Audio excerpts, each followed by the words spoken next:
Y el tema de los animales, ¿no? Cómo van, los animales van buscando árboles, van buscando vegetación y llegan cada vez más cerca del ser humano. ¿Pero por qué? Porque le están devastando todo. Entonces, bueno, esta chacarera también es un poco que es un llamado de atención de lo que este que canta y este que escribe tenía antes y ya no lo tiene. Se llama Desmonte.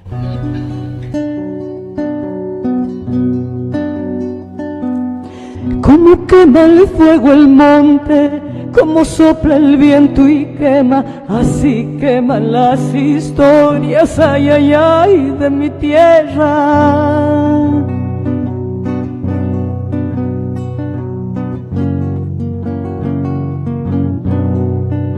Desde que tengo memoria, esta es mi cuna y mi sol, donde se crían mis hijos, donde me he criado yo.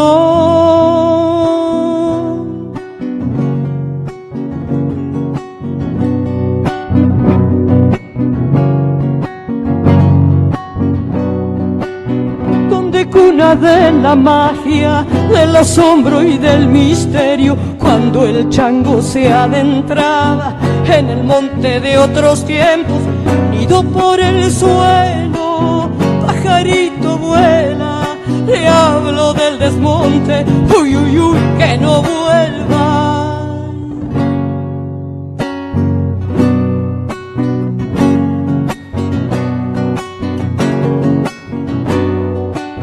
¿Qué será de los veranos sin el árbol, sin la sombra, sin coyullos en la tarde, sin colores, sin aroma?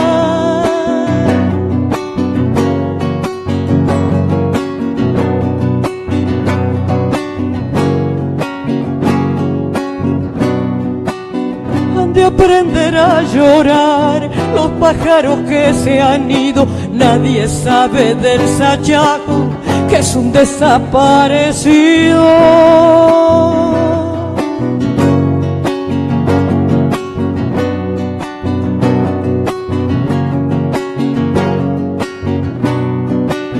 La tierra me daba todo, le daba todo a mi tierra, me quedo sin a quien darle mi esperanza y mi tristeza, nido por el suelo, pajarito vuela, le hablo del desmonte, uy, uy, uy, que no vuelva.